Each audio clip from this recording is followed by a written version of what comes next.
Hey Leland, this is Morten here. Can you hear me? I can hear you. I just said to the audience that it is so unfair when we're working in different time zones because I mean, next time I have to make a clear schedule that okay, this is the European conversion to in America. Where in America are you based? East Coast. East Coast. Okay. So if we have the Eastern time zone for the next one, then it will be okay for you. Yeah. Fantastic. And while I mean, I'm sorry that I had to. I didn't rush you out of bed. That I can see, but I probably rushed you from doing something else. And No, I was, you okay, know, okay, that's super. no problem. Okay, fantastic. So just for the audience, there is a QR code on the screen. I will remove it in a second and bring it back a bit later. If you scan it, you will get directly to Leland's LinkedIn profile, and I'm sure you will be interested in catching up with him because I have seen Michael DeFlorian from Durst demonstrating some of the things that I think that Leland will show us in a previous webinar we did maybe 2 years ago. So I'm of course very excited to see what you have been up to since, and I of course also look forward to hear a little bit about you. So before we have a demo here, Leland, who are you? Oh, I am a lifelong printer. Really nice. So you have a background in the industry as a hands-on person, basically. I am coming up on 50 years in the trade. I spent the first 25 years working in print, starting as a delivery van driver and going through every department you can possibly work in to earn a living for your family. I owned a company for 15 years. I sold that. I became CEO of another company. And then at that 25-year mark, I became interested in software. Uh, Wow. and I and I'm coming up on 25 years and probably my fourth or fifth ERP system now. Hmm. And I mean, I mean, of course, the time has changed a lot since you owned a company yourself and operated a print company. But that combined with having experience from other ERP systems must or MIS system must give you a huge advantage now when you meet customers because I guess that first of all you understand and know the challenges they have, and secondly you also are able to put Durst in perspective of the others that you have worked with, right? So is that a huge competitive advantage for you? It is. It is. There's two advantages. I feel that I can take a plant tour and speak to anyone in the plant. I've, I've done almost every job. I'm not, just somebody that came from an office somewhere and I'm pretending. Second, um, the strongest point that I think that an ERP can add is automation, and adding to that value add, getting rid of non-value add tasks, trying to streamline the front office and the back office situation that you don't make any money on. It's just you have to do it. Um, you know, Having that background and seeing it first in equipment and automating things like cutting and all of that back when I was in on that side, and now going through pretty much the beginning of SIP and SIP 3 and SIP 4 and never really seeing it come, the realization of that automation come. Yeah, good idea, but it didn't really came to life, right? And now the most exciting part I see is the ERP is the hub of a complete integrated platform. One one thing I can't help think about is that when you mentioned that you can walk through the shop floor and talk to pretty much everybody, I think that in this perspective is even more important because I mean we have just seen Printvis explaining how they see the different roles in a printing company, and they have the electronic order ticket that adapt to the role of the people in the printing company. Today, most printing companies are maybe still, not maybe most, but a majority I still think are using paper-based order tickets. But that Yeah. will most likely change over the next 5-10 years anyway. And the fact that you can walk the shop and you can learn from why they are not using electronic tablets instead of paper is a valuable feedback to developers back in Italy and Germany, right? And I think that it is something that is so important when we talk about IT development, that you have domain knowledge and hands-on, and you deliver on that package, right? Yeah, we do. We do. Lift from its inception was designed to be a paperless system.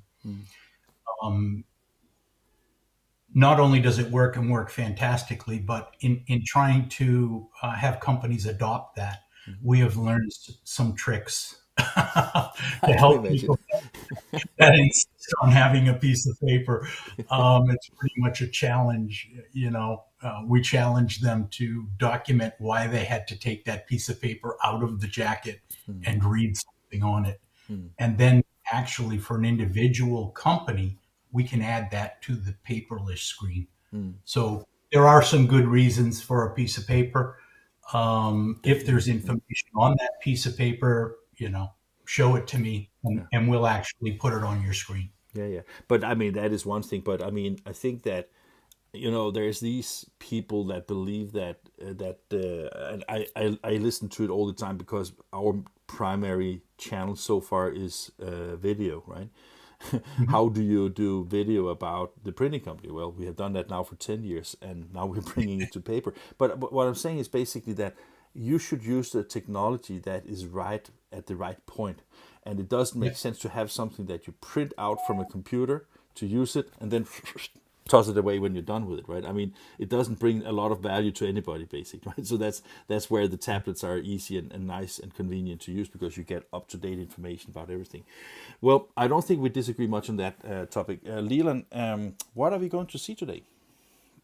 I'm a firm believer that most ERP systems have similar functionality. So I think I'm going to take it down a path that starts with the printing company's customers, and talk a little bit about, again, getting rid of some of those manual steps. If a customer can self-serve and get their information, they're not going to put a phone call in and take customer service reps and sales reps time. So I think I'm going to begin there, and then we'll go into a couple of different ways that estimating can work, um, and maybe a little purchasing, and maybe a little bit of that shop floor view as a job is moving through the plant. Um, Sounds great.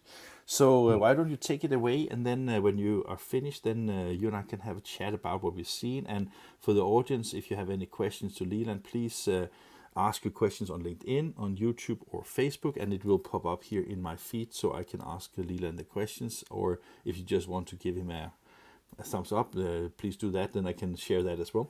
But appreciate your time here, Leland. Sorry that I had to interrupt you so abrupt, but here we are. Here we are. Yeah. Thank you. Okay, let me see your screen, and then I will disappear. All right.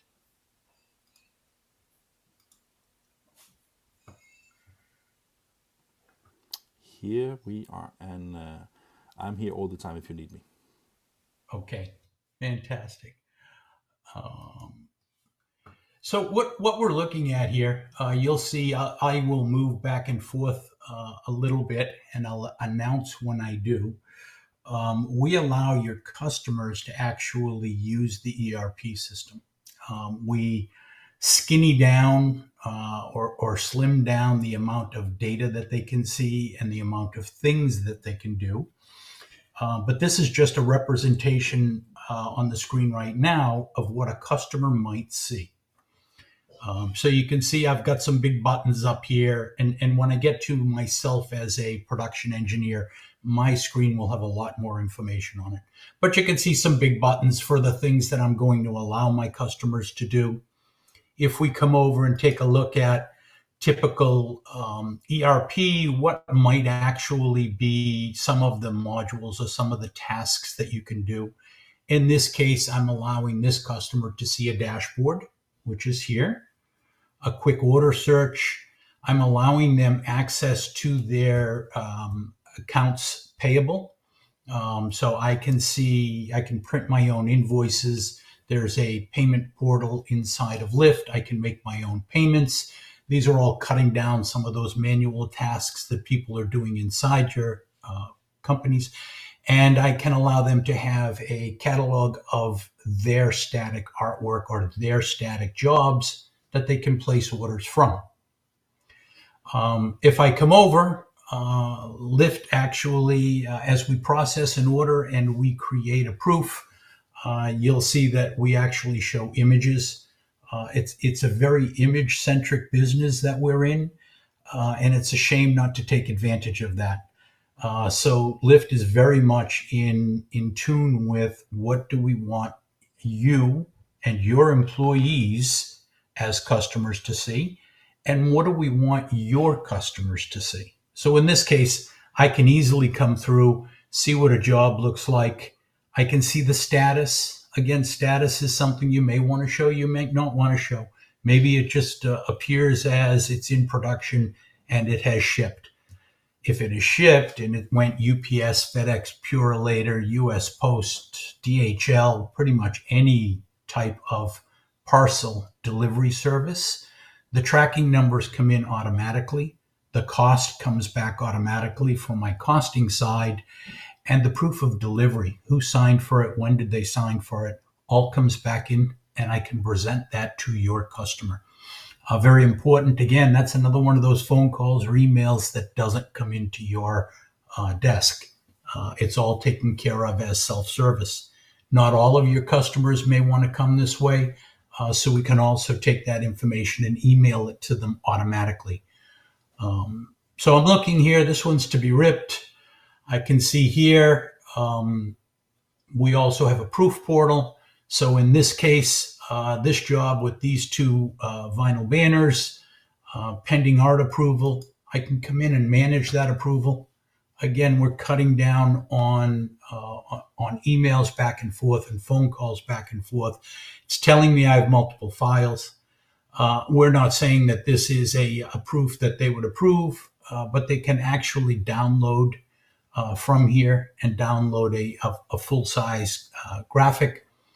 I've got multiple proofs to approve. And as I come in, I can say I've got a quantity of 10. The customer did not tell me how many of each they want. So I can have the customer say, I want 5 of those. I can approve it with a note. I can reject it. I can send additional artwork in to replace this. Since we have limited time today, I'm going to approve it. And it shows me instantly the second one. The quantity is gone because we only had 2. It was 10. We've used 5. There's 5 left. So I will approve that one. It's telling me that's it. On this job, I'm finished. And I have no more art to approve for this job. If I come back out to my dashboard, I can see that has changed. The status has changed at this point. The other thing I can do from here is I can actually come in and allow my customer to place orders. This will actually give them costing as we go. A couple pieces of information. Anything with an asterisk is a must-have field.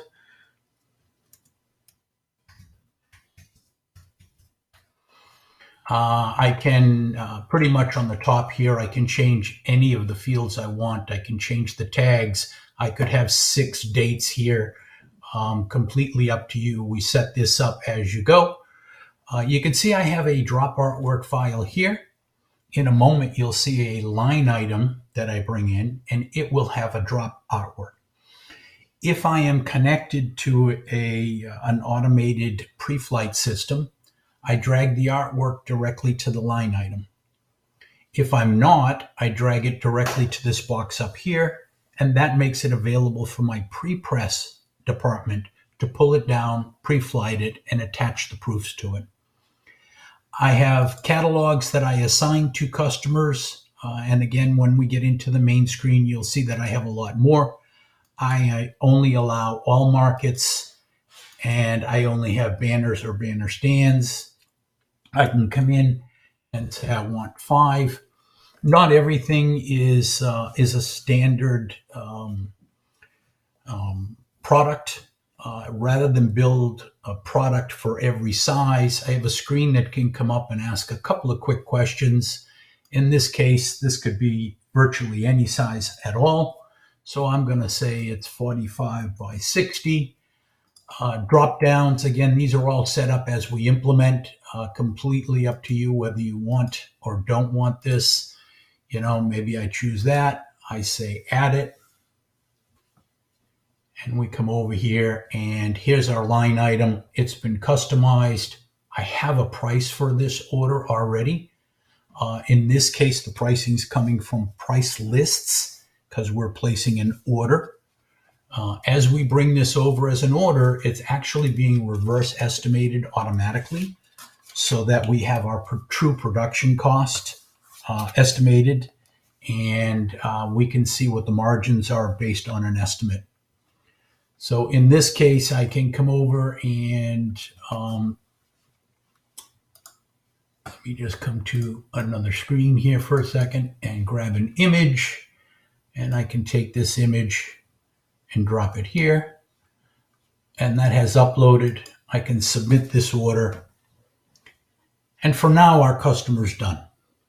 I am going to log out of myself as a customer. And I'll log back in as if I'm an internal user. And you'll see the screen looks, relatively the same. There's just a lot more information on it. So as I come in, again, it is an ERP system. We have reporting module. We have customer management, quick orders, order management, catalog management, production management, inventory, finance, administration, pretty much everything that you would imagine inside an ERP. And we have estimating and quoting and different ways to build products. This is every order there ever was. We don't offload and archive anything. The only thing that changes here is the status. So it could be invoiced, it could be complete. That would just allow you to search. All of these fields are live. All of these columns are live. So if I click here, I can search by date or I can reorder by date. Again, we're visual. This is kind of an Excel or database view. I don't care for it that much. I kind of still like the way the customer's looking at it. Here is my first order that we approved. Here's my order that we approved. You can see some flags here, some warnings.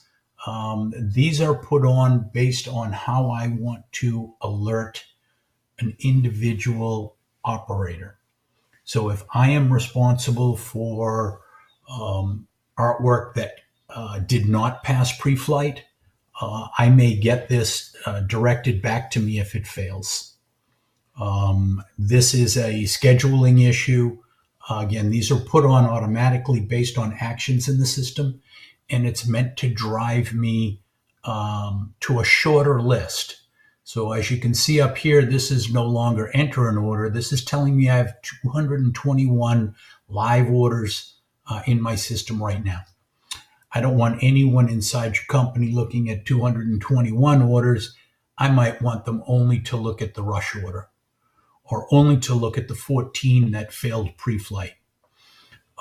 So we're trying to cut down the amount of data that we're forcing or we're pushing to an operator. And we're trying to give them a way to just see that important data that they need to do their job.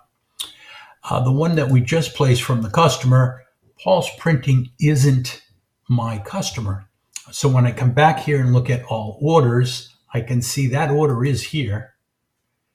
And in fact, just because it wasn't my customer, it didn't come in to my dashboard.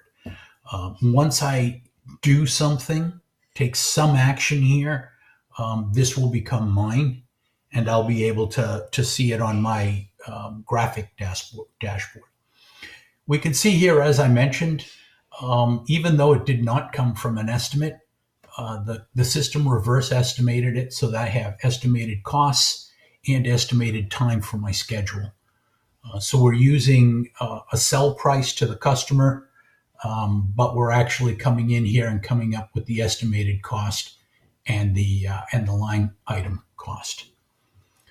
If we come in just for a second, and I come into a more detailed production screen, based on what the catalog item had and the changes that I made to it through those selections, I now have what we call a subway map.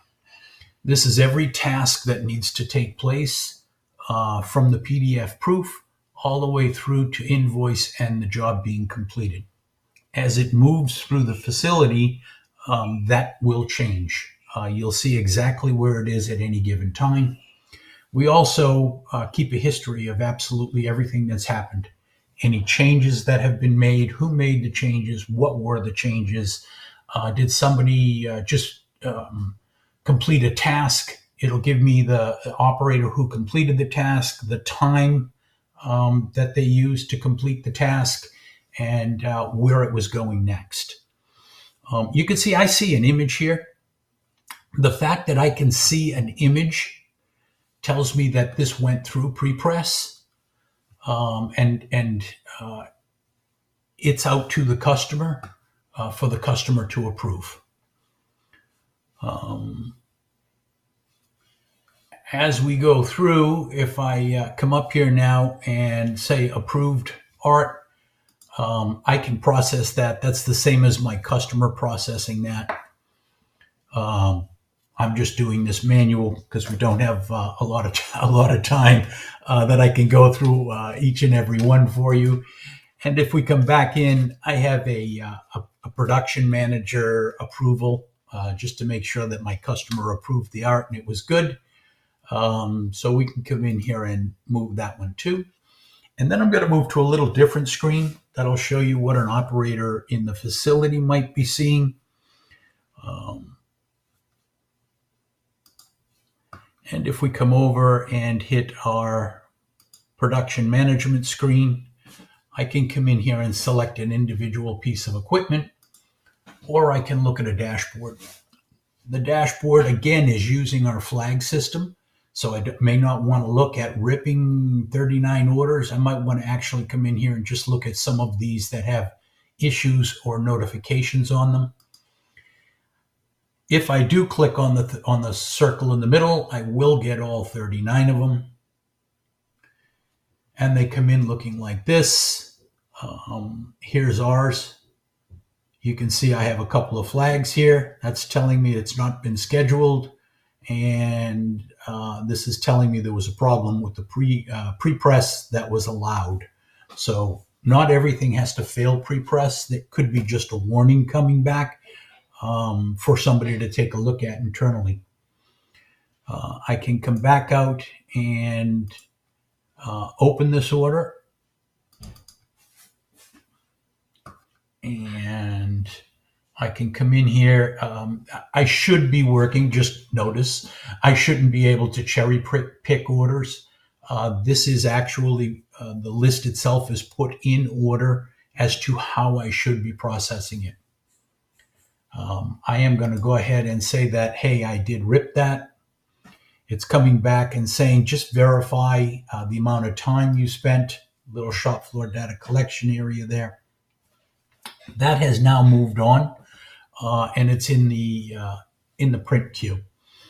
If we are integrated to a Durst workflow, Caldera, that could have just been automatically sent to RIP, nested, ripped, and it could be at the printer already. Again, I could come back over here and do production management. I can come in and if I don't want to see the entire dashboard, I can come in and select a machine. Here are all my machines. You know, I'd like to cut this down to printers.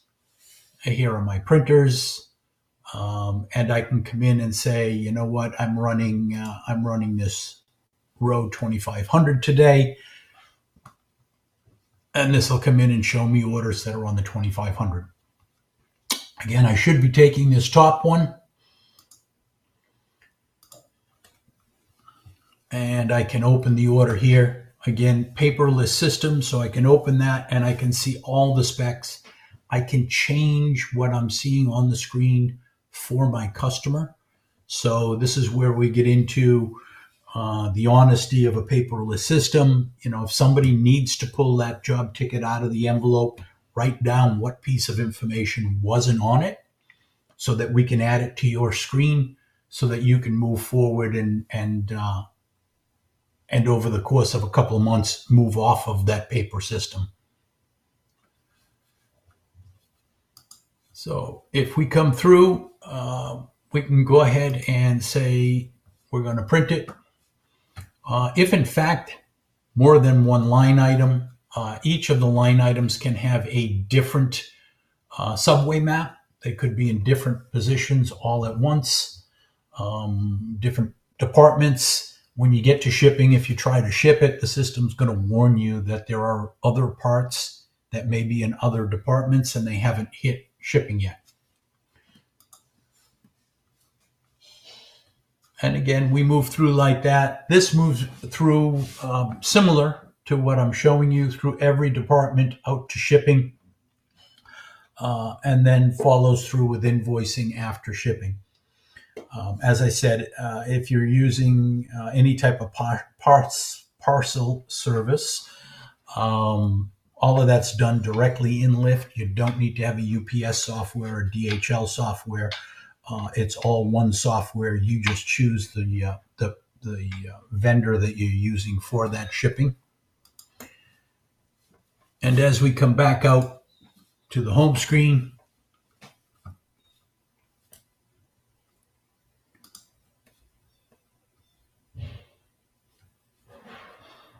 and again, if I come over to my recent orders, you can see this is because I touched this last. So same as this cores piece, this is now in my dashboard. This is the one I just printed, so it puts it there automatically. As I said, this will go straight through. It's taking care of all of it. Pretty much like any good ERP system. It is handling inventory, purchasing, pretty much anything going on. We do have an automated purchasing system, and that will take a look at all of your inventory, find anything that has fallen below your reorder point, and it will look at the reorder quantity, and then that reorder quantity will become a purchase requisition straight through to a purchase order. And if we come up and take a look, I can generate auto POs. So the only one that's actually looking here like it needs to be purchased is this one.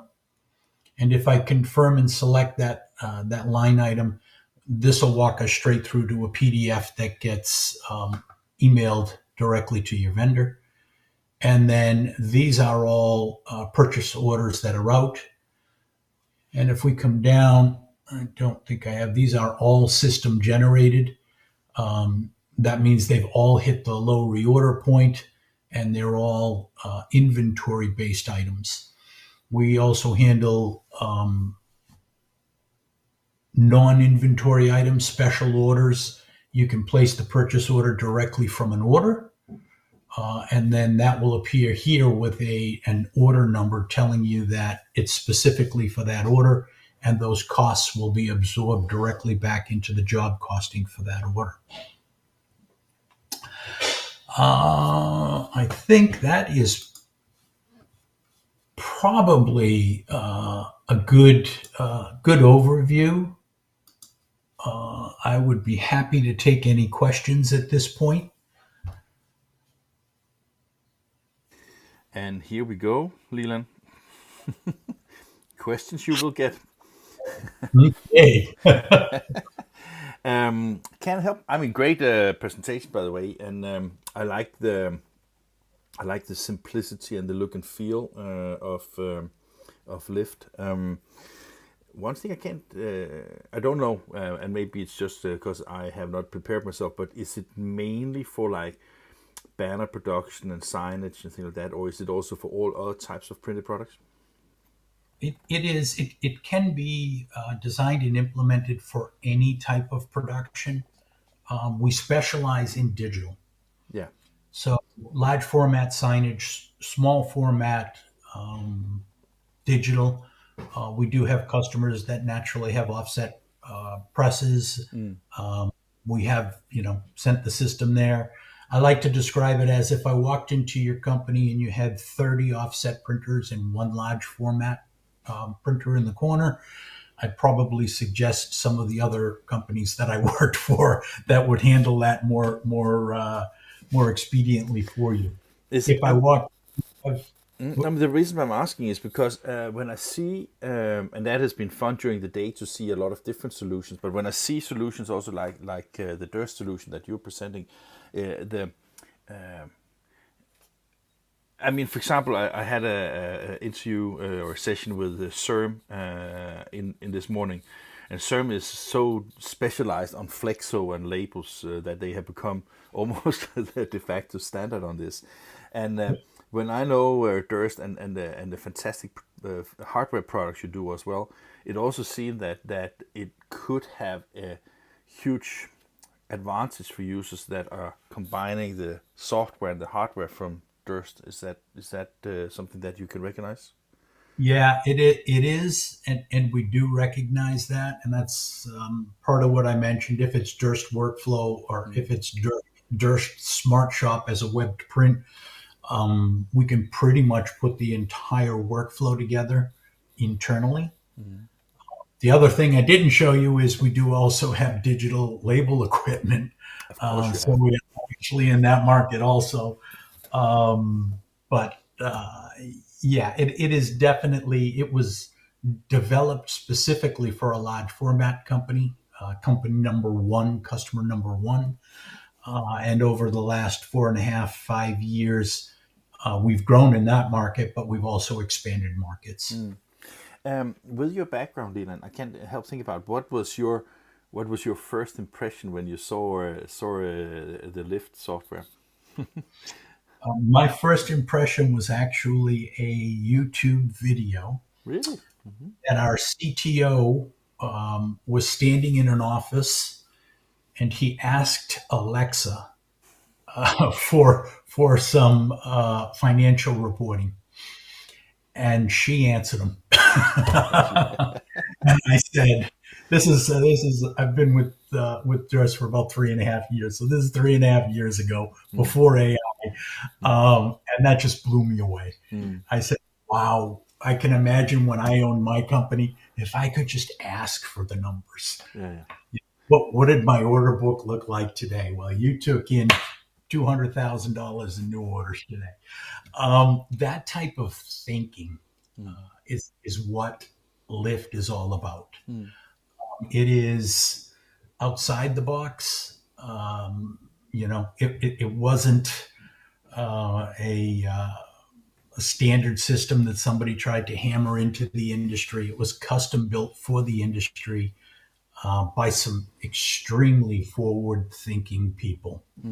And I remember when I interviewed Christoph Gamper a couple of years ago that I think he said to me, and maybe it was off camera but I think it was on camera. He said to me, we always, when we go into different business segments, it could be on the hardware, and I take also on the software side, we also always aim to be the number one. It's no fun to be number two or number three. So the resources and the effort put into a software solution like Durst Lift, do you feel that? I mean, it can be a little bit unfair question to ask an employee, but do you think that the allocation of resources for software is as good as on hardware? close. Close. Yeah. If you said yes, I would be disappointed. If you said no, I would not be surprised. Close. And this is a little selfish for me to say, honestly, but with my experience and background, I could probably work for any ERP system in our industry without a problem. I chose Durst Lift for a reason. because it impressed me. Which you can imagine is not always easy to do. No, but I mean that is also like when you are you going in the market and selling it, or you what is your role? I can't remember. I run the software section of Durst in North America. Mm, But I sell it. I mean, I just came back from FESPA. mm, We had a fantastic time. mm, Uh, I think at FESPA we had four different pods with different programs, and a couple of times during the show, I looked up and all four pods had lift screens up and lift demos going, mm. which which tells me there was an awful lot of interest there. But the reason I was asking if you, because I mean when you say that you could probably get work with other if it was about that, but I think that when you choose something, it's also like what can you sign off on, right? I mean when you can sign on this because you know it's a reliable software, it's a qualitative software. It is it you know it ticks the marks for what you also believe yourself people need, then you must be extremely trustworthy when you meet the market. And I don't know how it is, but I mean European products coming into an American market, even though we have a lot of cultural background together, it is still two different continents with different values and different ways of looking at things. And if you look at what you just showed the audience here compared to, for example, Printviz that was before that is an American-based UI, there's a difference, right? And Yeah. I was just wondering if when you meet customers, is that ever something that is discussed, that it you know taste is different, getting used to how things are looking is also thing. But of course there's a universal kind of ethics to not ethics but what's it called, aesthetic, sorry, yeah, Yeah. to software. And I think that Apple and I think also Microsoft and you know some of the big American brands have, you know, globalized taste as well. And I was just wondering if that's something that ever occurs when you talk to customers, because I mean one thing is going to Europe to a FESPA show, but another thing is that soon you will be at Printing United and you have to show off theirs anyway, right? Yep. What we find is more market driven. So people are aware of and comfortable with what I called an Excel view. So I had one screen come up with orders. It was just a database table. I saw that, yeah. Mhm. You can cut it and split it. You can run reports directly from it. It's unbelievably powerful. In the large format and signage industry, the screen you're looking at makes more sense to them. Because it is graphic. It is, you know, telling me everything I need to know on one screen. I think they're a little they may be the last part of our industry that's coming on board with ERP systems. Oh, really?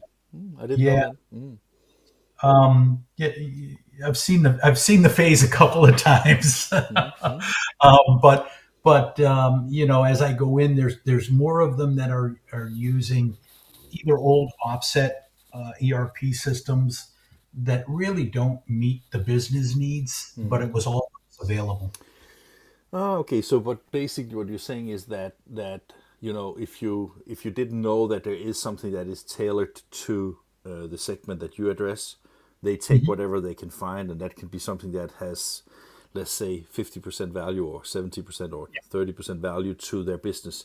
So that is maybe one of the reasons, because I think that also with Lyft, you're pretty successful also in the American market, aren't you?